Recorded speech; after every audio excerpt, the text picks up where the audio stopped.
addressing the whole situation about me appearing on the Side Scrollers podcast. My official response, and actually I would appreciate it if either Craig or someone on his staff could watch this to know my official response and how I'm approaching this, okay? Because I think they should know this up front, everything, okay? All right, the Side Scrollers podcast. We've heard plenty of it for the last couple days, and I figured that I would touch upon and make a video kind of giving my thoughts on this whole, Phil appearing on this podcast and how it came about and, the drama that ensued afterwards. So essentially, as you guys know, if you watch my videos or watch any of the videos that are out there, Phil reached out to someone he knew or had an acquaintance with many, many years ago who has a podcast. And apparently Phil watches the podcast, and it's new. I think it's just started a few months back. And he knows the gentleman who runs the thing called, his name is Stuttering Craig.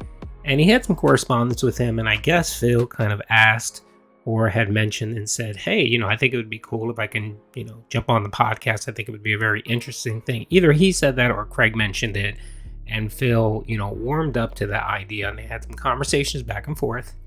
And it sounded like they had something in agreement for Phil to join the podcast along with probably some other guests, just to have a 5 or 10 or 15 minute segment, just to get his face out there and get his name out there. And the hopes was that Phil was going to be able to do this under the radar without anyone knowing. And as we heard in the past couple of days, Phil actually did make that request to Stuttering Craig that he keep this on the down low and not talk about it or mention it. But of course, any good podcaster or any good podcast who's going to have a guest on, they have to promote it. I don't understand why Phil thought that he would get this special treatment and Craig wouldn't mention it at all. And as we saw from the clips that we're playing in my videos and other people's videos, Stuttering Craig decided to promote it, and he mentioned Phil kind of in passing that he was going to be a guest. And of course that brought up thoughts in the tractor community about, is this going to be an interview, or is it just going to be Phil sitting on a podcast talking about old games and the good old days? So of course Stuttering Craig is out on Twitter, and many people got a hold of him and started asking questions because, of course, Craig was the one that mentioned him being on the podcast. And I think he was a bit overwhelmed. I don't think he fully understands or know the vortex of doo-doo that follows Phil.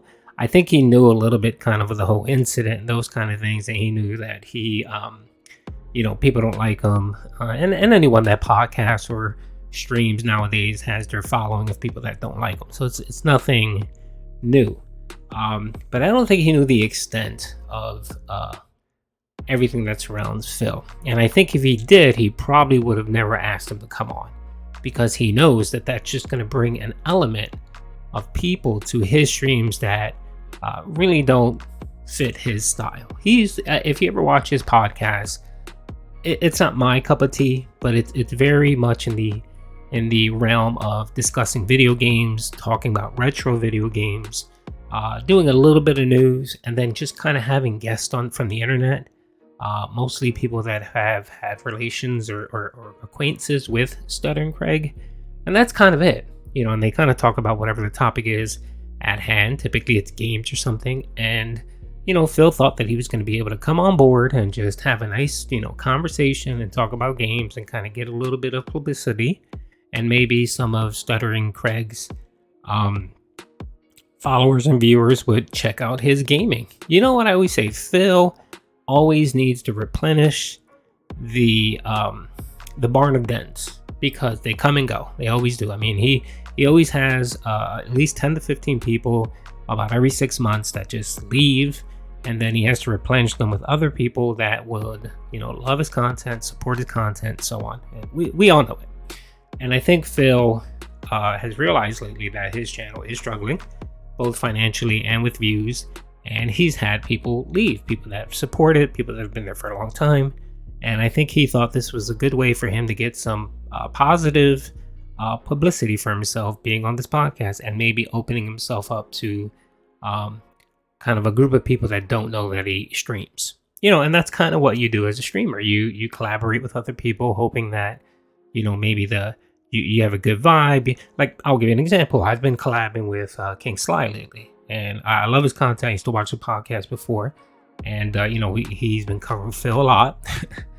And he's kind of asked me to come on, talk, and chat and stuff. So we've built a really good, nice relationship, and it's one that I think benefits both of us. We kind of get ourselves out there. We he gets content, I get kind of exposure, and it's a win-win for both of us. And on top of that, I really enjoy King Sly. He's a really good dude, and we talk offline about a whole bunch of stuff, and we have fun. That's what excuse me, that's what I think Phil was trying to accomplish with this podcast. But of course, he knows that once that gets out there, it's going to change. And I think that's what happened here. Once Craig mentioned it and it got out, of course, everyone swarmed and said, oh, you're doing an interview, you need to ask about X, Y, and Z. If you don't, you're going to be looked bad upon. They mentioned the whole quartering interview, how Jeremy got a lot of flack after the interview. And I think Jeremy fell into the same problem where he didn't know much about Phil. I mean, he may have known about the incident and some of his detractors, but he didn't know how deep it went, and he didn't know all the issues with Phil. And that's the same thing here with Craig. So of course, Craig got a bit bombarded, and thankfully, a lot of the big detractors and people in the community weren't rude. They reached out and just said, hey, you need to ask this, you need to talk about this. And I think he got the sense that if he doesn't conduct these questions or interviews, that he's going to look bad and it's going to fall on him. And I think he's worried now that, well, let's be honest. I actually reached out to him and said, if you want my honest opinion, I think the best thing for you to do is just to cancel this. Don't have him on your show, because you're going to bring an element of people that don't fit your content, don't fit your style. And, you're going to be looked at under a microscope. So everything you say or don't say will be scrutinized. And I don't think, you have nothing to gain here. You have everything to lose. And no matter how professional, how good you do the interview, you're still going to upset a swath of people, and you may get blowback from that. So I told him, I was like, in my opinion, I don't think you should do this. But, it's up to him, and I won't stop him. I'll watch it. I'll get content from it, and and I'll provide my commentary and everything I do as it relates to DSP. Now, Phil refused to talk about it until yesterday. And of course, Stuttering Craig had his podcast where he read an email that he received from Phil. And essentially Phil, Phil tried to make himself, he tried to paint himself into a good picture. He tried to make himself sound reasonable and try to make it seem like his detractors are just, after him and want to expose him and dox him and all that. No. All your information out there, Phil, is out there already. So no one's doxing you. No one's, everything that anybody who ever wants to know about you is out there on the internet. So I'm not sure what you're referring to. And of course, he uses that as an out as not to answer questions. And I think Craig mentioned that on his podcast and said, well, we told him that if he feels like his safety or he's worried about exposing himself or exposing his family, he doesn't have to answer a question. And any of the tough questions, he's going to answer with the following. It's a lie. They made it up. And then he'll bring up the example of the escort. That, look, they lied about this and they got this wrong. The new thing now he's been talking about is the whole Derek is a whale thing. No one mentioned Derek is a whale to Craig at all. I think Derek mentioned that. I mean, not Derek, excuse me. Craig mentioned that, but that was wrong. No one ever said that. They did talk about Derek and how, he has a sketchy... I'll just say he's sketchy, and you guys know what that means. But yeah, the people in the detractors, they did mention that. They did talk about that, and they did let him know about Derek. And of course, now Phil is using that as they lie. They said he's a whale. Yeah, but regardless of whether the whale thing or not is true or that was wrong, you still don't address the core issue of Derek, who he is and what he does, and his public persona on Twitter, and the videos that he watches. So you didn't address the thing, but you stick with that one little nugget, and stake your whole argument on it, and it shows that as see this as fact that the detractors are lying and they're false. And that's what he's going to do in this interview. He's going to take those small things, and he's either going to say, well, I can't talk about that because it endangers my family, or he's going to say that's a lie because they tried to claim that I had escorts and stuff like that. That's what he's going to do with this interview. And of course, if Craig doesn't push him on it and does more research, because it's easily countered. For example, if let's say the whole WWE Champions thing, let's say that he brings it up and Phil says, well, I never played WWE Champions, which we know he's said that in the past. Yeah, he's played it, but he doesn't, that's not its main game. He played it for a little bit, then he stopped playing it. And then of course everyone says, well, show us your phone, see if the app is on your phone. And he says, no, because then you'll see other stuff and then you'll attack that, right? Excuse me. There's an easy way around that. You can ask Phil, and this is how I would conduct the interview. That was correct. I would ask him about WWE Champions. I would push him. And if he stated he doesn't play the game, or he doesn't have an account, or whatever the case is, I would ask him if he was willing to show his phone right now, just to show a screenshot to see if he doesn't have it. And he doesn't even have to show it to everyone. Craig could just blank out the screen and have him show him. If he says no, then what I would do is I would press him again. And then I would pull up WWE Champions on the phone. WWE Champions on Google. And then he knows Phil's email, darksidephil@hotmail.com, right? If you go into WWE Champions and you try to sign in and you put an email in, like say you put a fake email that doesn't exist, it will prompt you to create an account. If you put in an email that does exist, that has an account with WWE Champions, it'll ask you to sign in. It'll say, give me your password. If you do that, matter of fact, let me just show you. How about if I just do that? All right. Okay. This is what I would do. All right. You guys can see WWE Champions here, right? Okay. If you click here and you hit login, right, and then you say login with Scopely ID. Okay, I'm gonna put a random email that doesn't exist.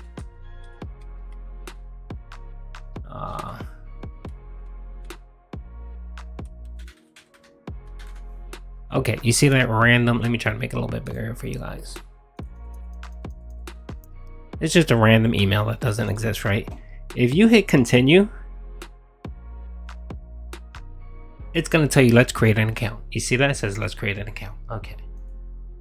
I'm going to show you what happens when you put in an ID, an email that already has an account. Okay. So let's put in darksidephil@hotmail.com. We all know that's Phil's email, right? I'm going to hit continue. Lo and behold, look what it gives you.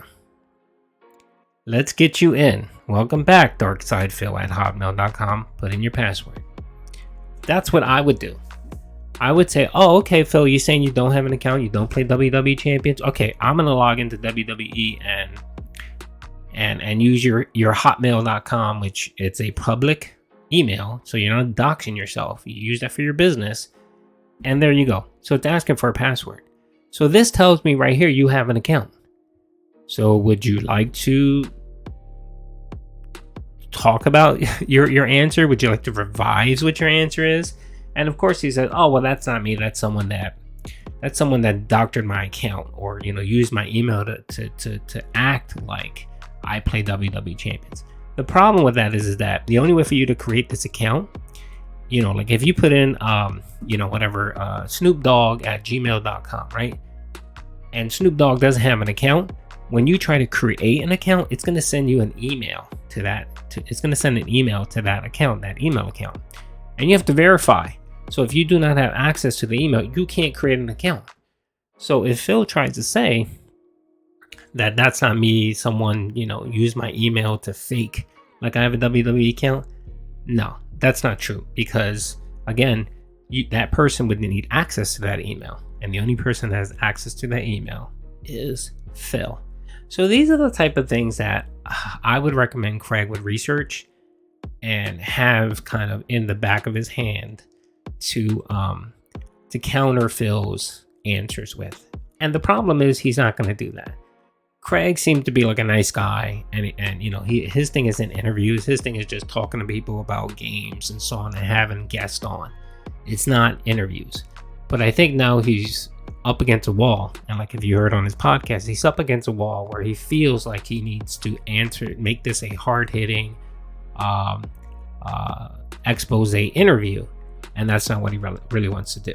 So he mentioned yesterday, he says he feels like he's up against the wall. He feels like he's been kind of forced into this whatchamacallit. And I'm going to give you my opinion on this. I honestly think that the email back and forth from Phil and both of them coordinating and talking and saying, well, you can show this on your stream and I'll talk about it on my stream. I honestly think that they both want an out. Phil wants to get out of the interview, right, and the podcast, and so that he doesn't answer any questions, but he doesn't want to make it seem like he backed out. And then Craig doesn't want to do the interview, right, but he doesn't want to make it seem like he told Phil, no, I don't want to do this. I don't want you on my podcast, right?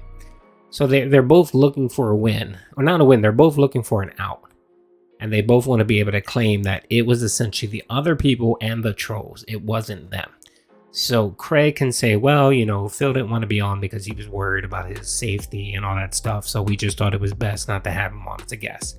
And then Phil can come on and say, well, you know, Craig wasn't comfortable. He thought it was going to create too much drama. So we decided not to do the podcast. And that way they both have an excuse and an out to get out of this podcast. And the funny thing is, real quick, if you listen to Phil, let's see here, if you watch his daily rap, I should have that. Hold on, restore. Hold on, I'll pull it up right now. Good evening, everyone. Here it is. I found it. If you go to Phil's daily rap, he actually talks a little bit about the daily rap. He talks about the interview. Let me see. Button Masher Boss. Like in a couple of weeks, it's called Side Scrollers. Oh, here it is. Hold on. Podcast. It gets better, like people have told me. I certainly hope you here enjoy it is. the videos. Now, the other big thing that happened today is that I announced that I am likely going to be on a podcast in a couple of weeks. It's called Side Scrollers. I explained the whole situation on my own Level 1 podcast from this morning.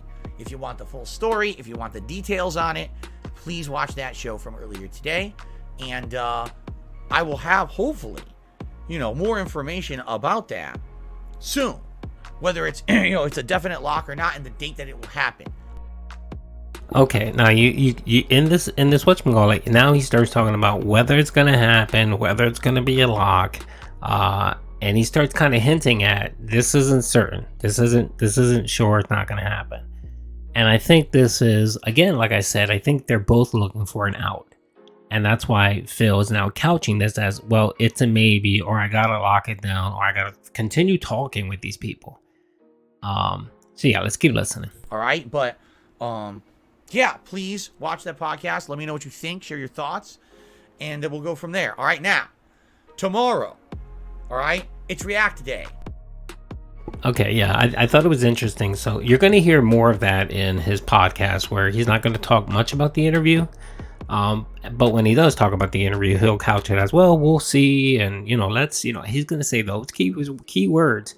And to me, that tells me that he is looking to get out of this interview and out of this podcast because he knows it's going to just be a utter shit show. Everyone's going to come on it. People are going to be asking it. They're going to distract Craig and Chad. I don't care what you say. It's just, there's no real way of locking it down. I mean, yeah, he can get moderators and they can time people out or block people. But then again, he's going to look bad. Craig's going to look bad because people are going to claim that he's trying to censor people and he's just trying to appease Phil. And so it's just a bad. I honestly believe you're not going to hear much about this. And they're just, the next announcement we'll hear is that they've both decided that they're not going to do it because of the trolls, or, you know, whatever the case is. And they'll both have their excuse and they'll both have their outs to be able to kind of say, well, see, it wasn't my fault. You know, Craig didn't want to do it because he didn't want the hassle or the trolls. And then Craig can say, well, Phil didn't want to do it because he didn't, he felt that his family would be in danger or whatever. That's what's going to play out. I'm like 99% sure that's going to be the outcome of this appearance on the show. Anyway, those are my thoughts on the whole saga. Hope you guys enjoy it. Peace out.